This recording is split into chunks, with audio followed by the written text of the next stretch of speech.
Oh, so you've decided to come back, have you? Well, do I have a treat for you. This newest reading will be The Monkey's Paw by W. Jacobs. Now, before I get started, though, I'd like to just share a funny coincidence about my first two stories. I was telling a good friend of mine earlier this week what I was reading for my second video, and she told me that both of these stories were covered by The Simpsons. And you may have already known that, so if you're a fan, go check those episodes out, but not until, of course, you've subscribed to my channel and have watched from beginning to end. The Monkey's Paw by W. Jacobs. Quote, "Be careful what you wish for. You may receive it." Anonymous. Part 1. Without, the night was cold and wet, but in the small parlor of Laburnum Villa, the blinds were drawn and the fire burned brightly. Father and son were at chess, the former, who possessed ideas about the game involving radical chances, putting his king into such sharp and unnecessary perils that it even provoked comment from the white-haired old lady knitting placidly by the fire. "Hark at the wind," said Mr. White, who, having seen a fatal mistake, after it was too late, was amiably desirous of preventing his son from seeing it. "I'm listening," said the latter grimly, surveying the board as he stretched out his hand. "Check." "I should hardly think that he's come tonight," said his father, with his hand poised over the board. "Mate," replied the son. "That's the worst of living so far out," bawled Mr. White with sudden and unlooked-for violence. "Of all the beastly, slushy, out-of-the-way places to live in, this is the worst. Path's a bog and the road's a torrent. I don't know what people are thinking about. I suppose because only 2 houses in the road are let, they think it doesn't matter." "Never mind, dear," said his wife soothingly. "Perhaps you'll win the next one." Mr. White looked up sharply, just in time to intercept a knowing glance between mother and son. The words died away on his lips, and he hid a guilty grin in his thin gray beard. "There he is," said Herbert White as the gate banged 2 loudly and heavy footsteps came toward the door. The old man rose with hospitable haste, and, opening the door, was heard condoling with the new arrival. The new arrival also condoled with himself, so that Mrs. White said, "Tut, tut," and coughed gently as her husband entered the room, followed by a tall, burly man, beady of eye and rubicund of visage. "Sergeant Major Morris," he said, introducing him. The sergeant major shook hands and, taking the proffered seat by the fire, watched contentedly as his host got out whiskey and tumblers and stood a small copper kettle on the fire. At the 3rd glass, his eyes got brighter, and he began to talk, the little family circle regarding with eager interest this visitor from distant parts, as he squared his broad shoulders in the chair and spoke of wild scenes and doughty deeds, of wars and plagues, and strange peoples. 21 years of it," said Mr. White, nodding at his wife and son. "When he went away, he was a slip of a youth in the warehouse. Now look at him. He don't look to have taken much harm," said Mrs. White politely. "I'd like to go to India myself," said the old man. "Just to look around a bit, you know." "Better where you are," said the sergeant major, shaking his head. He put down the empty glass and, sighing softly, shook it again. "I should like to see those old temples and fakirs and jugglers," said the old man. "What was that you started telling me the other day about? Monkey's paw or something, Morris?" "Nothing," said the soldier hastily. "Leastways, nothing worth hearing."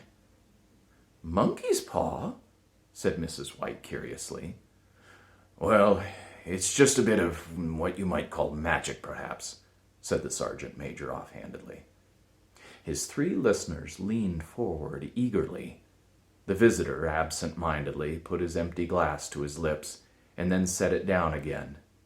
His host filled it for him again. "To look at it," said the sergeant major, fumbling in his pocket, "it's just an ordinary little paw, dried to a mummy."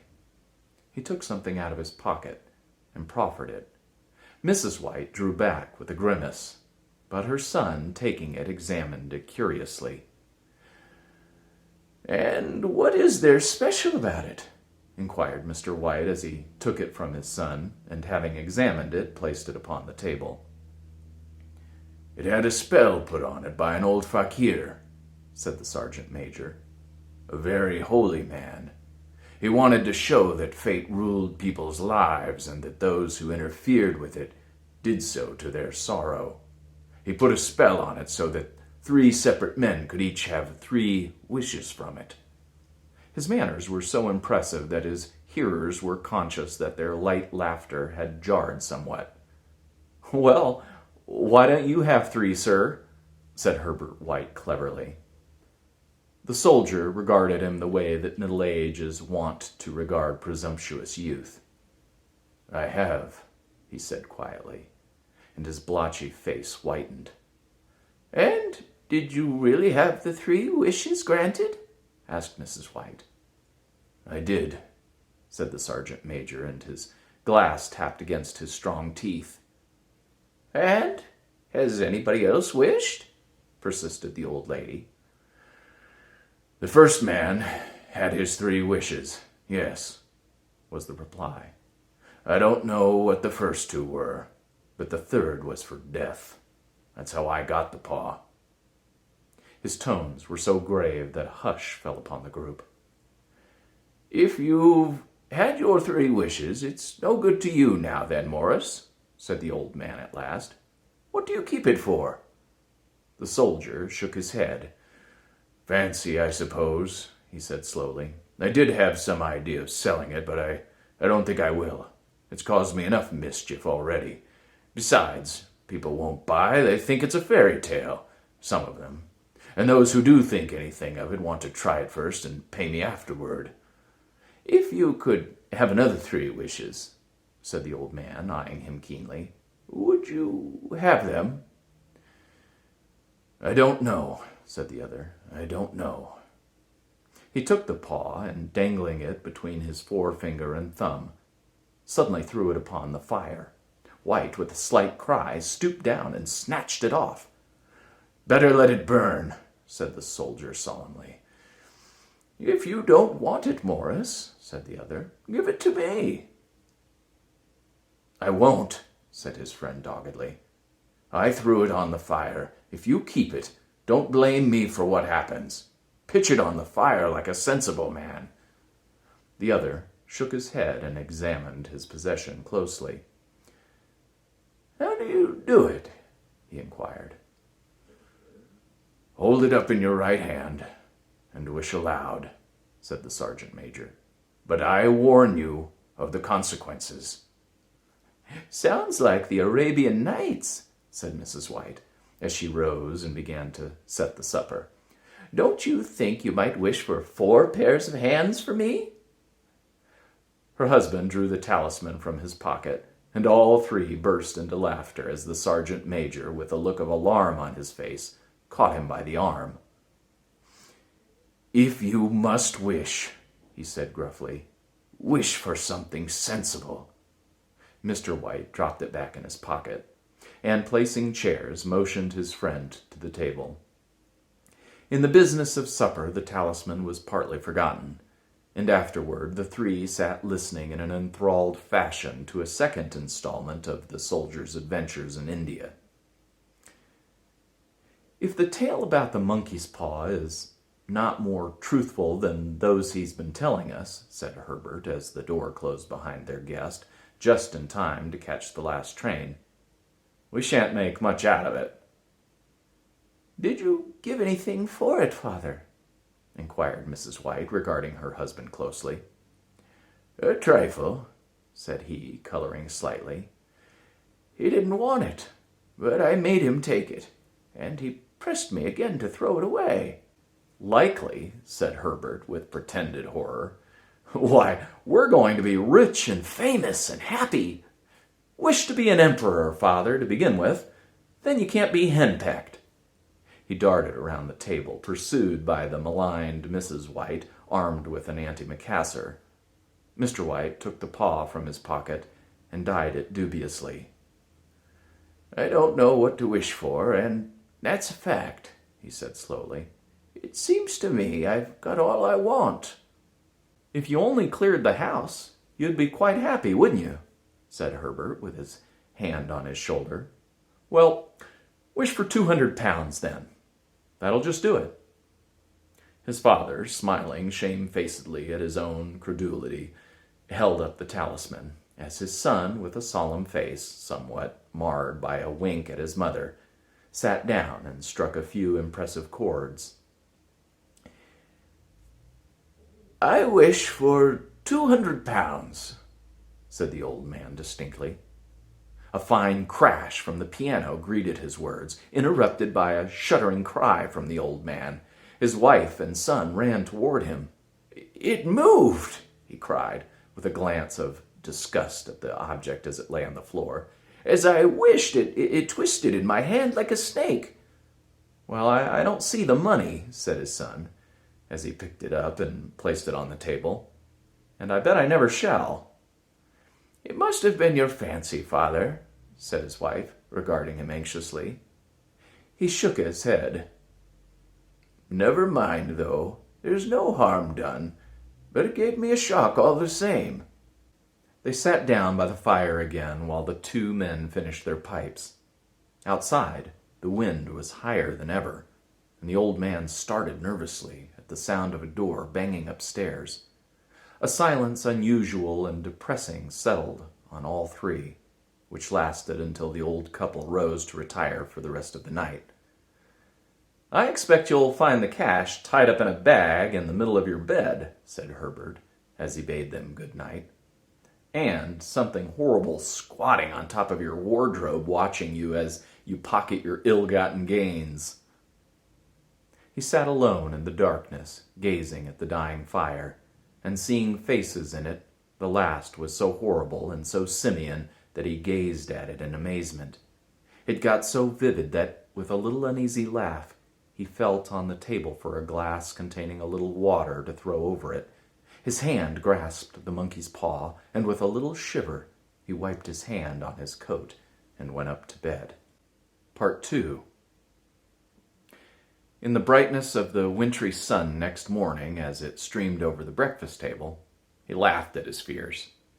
There was an air of prosaic wholesomeness about the room which it had lacked on the previous night, and the dirty, shriveled little paw was pitched on the sideboard with a carelessness which betokened no great belief in its virtues. "I suppose all old soldiers are the same," said Mrs. White. "The idea of our listening to such nonsense! How could wishes be granted in these days? And if they could, how could 200 pounds hurt you, father?" "Might drop on his head from the sky," said the frivolous Herbert. "Morris said that things happened so naturally," said his father, "that you might, if you so wished, attribute it to coincidence." "Well, don't break into the money before I come back," said Herbert as he rose from the table. "I'm afraid it'll turn you into a mean, avaricious man, and we shall have to disown you." His mother laughed, and, following him to the door, watched him down the road, and returning to the breakfast table, was very happy at the expense of her husband's credulity, all of which did not prevent her from scurrying to the door at the postman's knock, nor prevent her from referring somewhat shortly to retired sergeant majors of bibulous habits when she found that the post brought a tailor's bill. "Herbert will have some more of his funny remarks, I expect, when he comes home," she said as they sat at dinner. "I dare say," said Mr. White, pouring himself out some beer. "But for all that, the thing moved in my hand. That I'll swear to." "You thought it did," said the old lady soothingly. "I say it did," replied the other. "There was no thought about it. I had just... What's the matter?" His wife made no reply.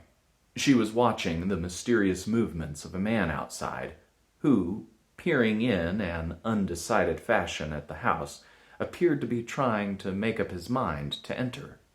In mental connection with the 200 pounds, she noticed that the stranger was well dressed and wore a silk hat of glossy newness. 3 times he paused at the gate and then walked on again.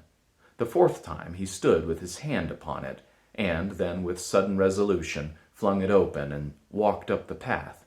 Mrs. White at the same moment placed her hands behind her, and hurriedly unfastening the strings of her apron, put that useful article of apparel beneath the cushion of her chair. She brought the stranger, who seemed ill at ease, into the room. He gazed at her furtively and listened in a preoccupied fashion as the old lady apologized for the appearance of the room and her husband's coat, a garment which he usually reserved for the garden. She then waited as patiently as her sex would permit for him to broach his business, but he was at first strangely silent. "I was asked to call," he said at last, and stooped and picked a piece of cotton from his trousers. I come from Ma and Megan's." The old lady started. Is anything the matter?" she asked breathlessly. "Has anything happened to Herbert? What is it? What is it?" Her husband interposed. There, mother," he said hastily. "Sit down and don't jump to conclusions. You've not brought bad news, I'm sure, sir," and eyed the other wistfully. "I'm sorry," began the visitor. "Is he hurt?" demanded the mother wildly. The visitor bowed in assent. "Badly hurt," he said quietly, "but he's not in any pain." "Oh, thank God," said the old woman, clasping her hands. "Thank God for that. Thank—" She broke off as the sinister meaning of the assurance dawned on her, and she saw the awful confirmation of her fears in the other's averted face. She caught her breath and, turning to her slower-witted husband, laid her trembling hand on his. There was a long silence. "He was caught in the machinery," said the visitor at a length in a low voice. "Caught on the machinery," repeated Mr. White in a dazed fashion. "Yes." He sat staring out the window and, taking his wife's hand between his own, pressed it as he had been wont to do in their old courting days nearly 40 years before. "He was the only one left to us," he said, turning gently to the visitor. "It is hard." The other coughed and, rising, walked slowly to the window. "The firm wishes me to convey their sincere sympathy with you in your great loss," he said without looking around. "I beg that you will understand I am only their servant and merely obeying orders." There was no reply. The old woman's face was white, her eyes staring and her breath inaudible. On the husband's face was a look such as his friend the sergeant might have carried into his first action. "I was to say that Ma and Megan's disclaim all responsibility," continued the other. "They admit no liability at all, but in consideration of your son's services, they wish to present you with a certain sum as compensation." Mr. White dropped his wife's hand, and rising to his feet, gazed with a look of horror at his visitor. His dry lips shaped the words. "How much?" 200 pounds, was the answer. Unconscious of his wife's shriek, the old man smiled faintly, put out his hands like a sightless man, and dropped, a senseless heap, to the floor. Part 3. In the huge new cemetery, some 2 miles distant, the old people buried their dead and came back to the house steeped in shadows and silence. It was all over so quickly that at first they could hardly realize it and remained in a state of expectation as though of something else to happen, something else which was to lighten this load, too heavy for old hearts to bear. But the days passed, and expectations gave way to resignation, the hopeless resignation of the old, sometimes miscalled apathy. Sometimes they hardly exchanged a word, for now they had nothing to talk about, and their days were long to weariness. It was about a week after that, the old man, waking suddenly in the night, stretched out his hand and found himself alone. The room was in darkness, and the sound of subdued weeping came from the window. He raised himself in bed and listened. "Come back," he said tenderly. "You'll be cold." "It's colder for my son," said the old woman, and wept afresh. The sounds of her sobs died away on his ears. The bed was warm, and his eyes heavy with sleep. He dozed fitfully, and then slept until a sudden wild cry from his wife awoke him with a start. "The paw!" she cried wildly. "The monkey's paw!" He started up in alarm. "Where? Where is it? What's the matter?" She came stumbling across the room toward him. "I want it," she said quietly. "You've not destroyed it?" "It's in the parlor on the bracket," he replied, marveling. "Why?" She cried and laughed together, and bending over, kissed his cheek. "I only just thought of it," she said hysterically. "Why didn't I think of it before? Why didn't you think of it?" "Think of what?" he questioned. "The other two wishes," she replied rapidly. We've only had one."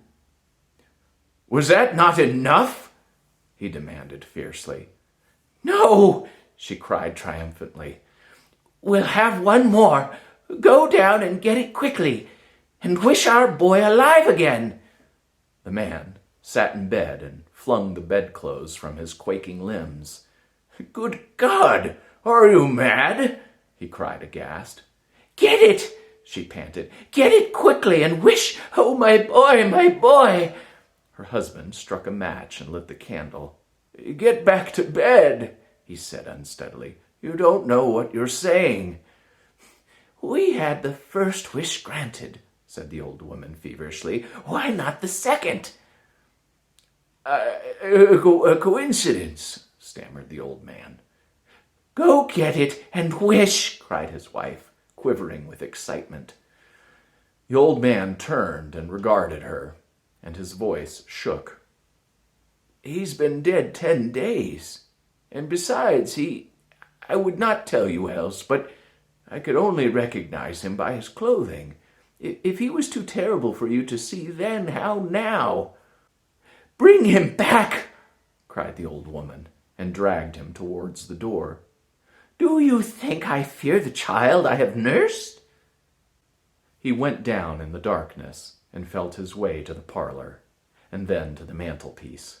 The talisman was in its place, and a horrible fear that the unspoken wish might bring his mutilated son before him ere he could escape from the room seized up on him, and he caught his breath as he found that he had lost the direction of the door. His brow cold with sweat, he felt his way round the table and groped along the wall until he found himself in the small passage with the unwholesome thing in his hand. Even his wife's face seemed changed as he entered the room. It was white and expectant, and to his fears seemed to have an unnatural look upon it. He was afraid of her. "Wish!" she cried in a strong voice. "It's foolish and wicked," he faltered. "Wish!" repeated his wife. He raised his hand. "I wish my son alive again." The talisman fell to the floor, and he regarded it fearfully. Then he sank trembling into a chair as the old woman with burning eyes walked to the window and raised the blind. He sat until he was chilled with the cold, glancing occasionally at the figure of the old woman peering through the window. The candle end, which had burned below the rim of the china candlestick, was throwing pulsating shadows on the ceiling and walls, until with a flicker larger than the rest it expired. The old man, with an unspeakable sense of relief at the failure of the talisman, crept back to his bed, and a minute afterward the old woman came silently and apathetically beside him. Neither spoke, but sat silently listening to the ticking of the clock. A stair creaked, and a squeaky mouse scurried noisily through the wall. The darkness was oppressive, and after lying for some time screwing up his courage, he took the box of matches and, striking one, went downstairs for a candle. At the foot of the stairs, the match went out, and he paused to strike another, and at the same moment a knock came so quiet and stealthy as to be scarcely audible, sounded on the front door. The matches fell from his hand and spilled in the passage. He stood motionless, his breath suspended until the knock was repeated. Then he turned and fled swiftly back to his room and closed the door behind him. A third knock sounded through the house.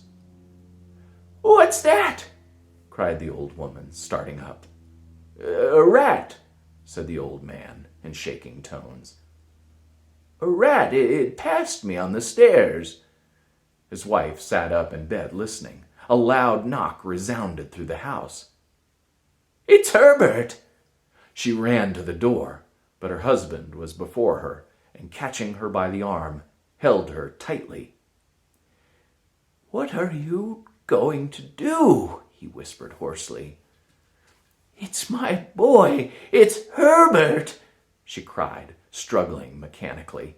"I forgot it was 2 miles away. What are you holding me for?